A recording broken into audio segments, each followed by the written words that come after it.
দিল্লি বিস্ফোরণ নিয়ে গোটা দেশ জুড়ে তোলপাড় পড়ে গিয়েছে, চলছে ঘটনার তদন্ত।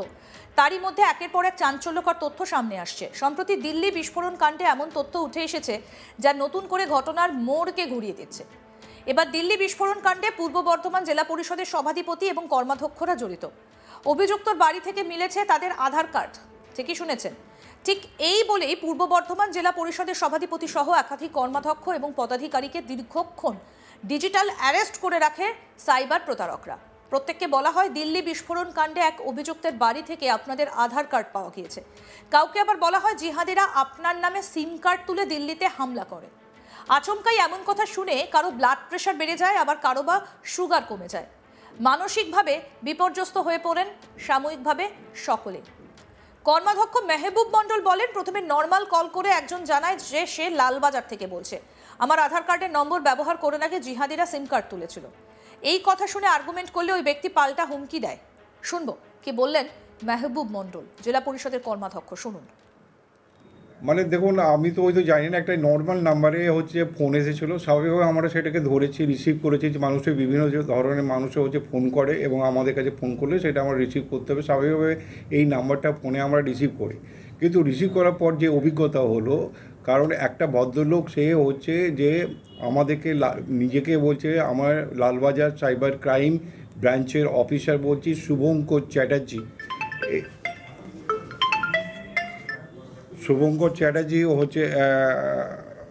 বলছি।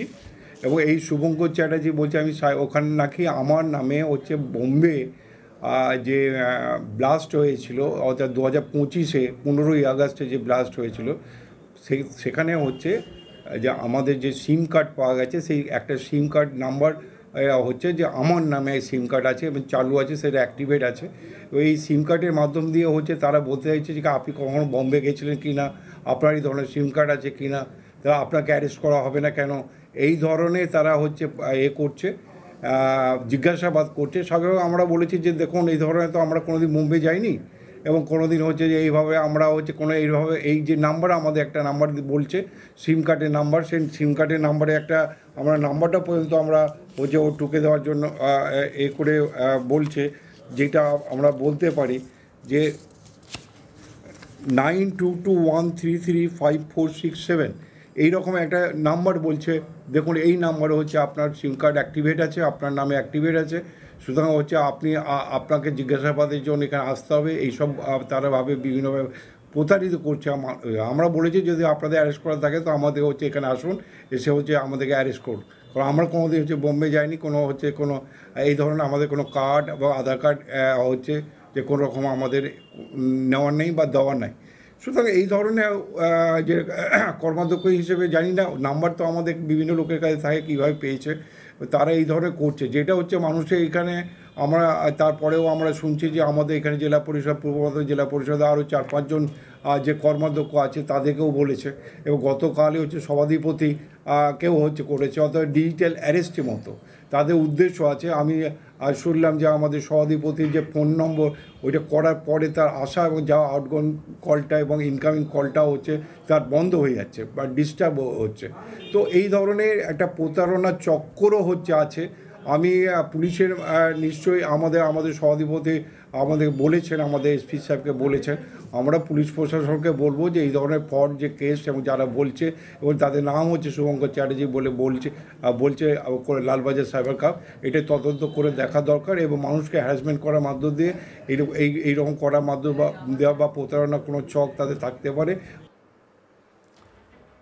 জেলা পরিষদের মেন্টর মোহাম্মদ ইসমাইল বলেন, আচমকাই অপরিচিত নম্বর থেকে ফোন আসে, তা রিসিভ করতেই নাম ধরে ওপার থেকে বলা হয় আপনি কখনো মুম্বাই গিয়েছিলেন, সেখানে হোটেলে ছিলেন। প্রশ্নের উত্তর দেবার পরই বলে আপনার আধার কার্ডে দিল্লি বিস্ফোরণ কাণ্ডে অভিযুক্তের বাড়ি থেকে পাওয়া গিয়েছে, আপনাকে জেরা করা হবে, জেরা পর্বে অন্য কারো ফোন তুলতে পারবেন না, নির্দেশ না মানলে অসুবিধে হবে। ঘাবড়ে গিয়ে ওদের নির্দেশ মানতে থাকি।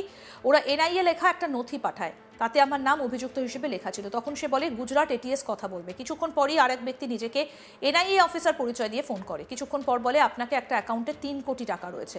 তখন আমার সন্দেহ হয়, ওরা অ্যারেস্ট ওয়ারেন্টও পাঠায়। পরে ওরা জানতে চায় আমার আর কোনো ব্যাংকে অ্যাকাউন্ট আছে কিনা। সন্দেহ হতে মোবাইল বন্ধ করে থানায় চলে যাই। আরেক কর্মাধ্যক্ষ বলেন, ওদের ফোন পেয়ে প্রেশার বেড়ে যায়, সুগারও কমে যায়, অসুস্থ হবার উপক্রম হয়েছিল। ওরা ভিডিও কল চালু রাখার নির্দেশ দেয়। ওরা প্রত্যেকেই পুলিশের পোশাক পরেছিল। ওদের বিষয়ে কিছু জানতে চাইলে ধমকাতে থাকে। কি বলছেন জেলা পরিষদের মেন্টর মোহাম্মদ ইসমাইল, শুনুন। কতদিন আগে আমি আমার এলাকায় একটা পার্টি অফিস আছে, আমি সেই পার্টি অফিসে বসি, অনেক মানুষজন তাদের সমস্যা নিয়ে আসে। তো হঠাৎ একটা অপরিচিত নাম্বার থেকে একটা ফোন এসেছে। ফোন এসে আমাকে জিজ্ঞেস করলো, আপনি কি শেখ মোহাম্মদ ইসমাইল? আমরা হ্যাঁ শেখ মোহাম্মদ ইসমাইল। আপনি জেলা পরিষদের মেন্টর? আমরা হ্যাঁ জেলা পরিষদের মেন্টর। বললো, আপনি কি কখনো মুম্বাই গিয়েছিলেন? আমরা হ্যাঁ গিয়েছিলাম। তো সে তো 10-12 বছর আগে আমার বোনের ক্যান্সার হয়েছিল, আমি টাটা ক্যান্সার মেমোরিয়াল সেন্টারে গিয়েছিলাম। আপনি কি হোটেলে ছিলেন? আমি বললাম হ্যাঁ আমি হোটেলে ছিলাম। তো আমি লালবাজার সাইবার ক্রাইম ডিপার্টমেন্ট থেকে বলছি, আমার নাম শুভঙ্কর চ্যাটার্জি, আমার ফোন নাম্বার এইটা। আপনার নামে একটা ওয়ারেন্ট হয়েছে যে দিল্লিতে যে বোমা বিস্ফোরণে যারা মারা গেল, ওমরুল নবী, তার ঘর সার্চ করে 35টা আধার কার্ড পাওয়া গেছে, সেখানে আপনার আধার কার্ডটাও রয়েছে। মানে যে আতঙ্কবাদী ওখানে। হ্যাঁ, তো আমি বললাম, আরে তো আমার কার্ড ওখানে কি করে গেল? আমার কার্ড তো আমার বাড়িতে আছে।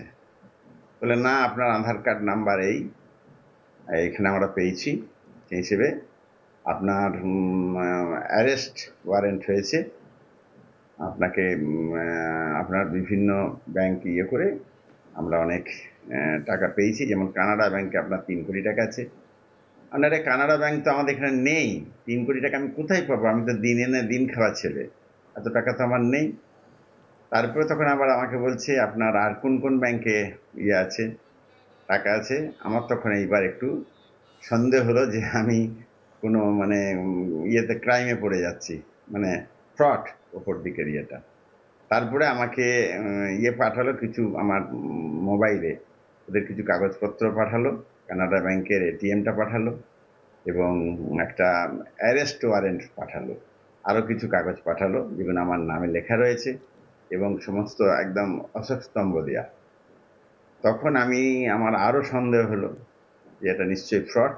তখন আমি আমার গালাগালি দিয়ে সুইচ অফ করে দিয়ে আমি থানায় গিয়ে অভিযোগ করেছি। এটা কি আপনার ভিডিও কল এসেছিল?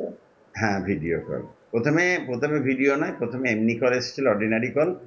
তারপরে ভিডিও কলে বললো, আপনি কোথায় আছেন আপনি দেখান, এবং আপনাকে আমি 1:1 আমরা কথা বলবো আপনার সাথে। আর যতক্ষণ আপনার সঙ্গে কথা বলবো ততক্ষণ কিন্তু অন্য কোনো যেন কল আপনি রিসিভ করবেন না, কারোর সঙ্গে কথা বলা হবে না, কোথাও আপনার যাওয়া যাবে না, এগুলো আমাদের বলেছিল। আরও আপডেট পেতে দেখতে থাকুন আজ তাক বাংলা। সাবস্ক্রাইব করুন, নোটিফিকেশন পেতে বেল বাটন অপশন প্রেস করুন।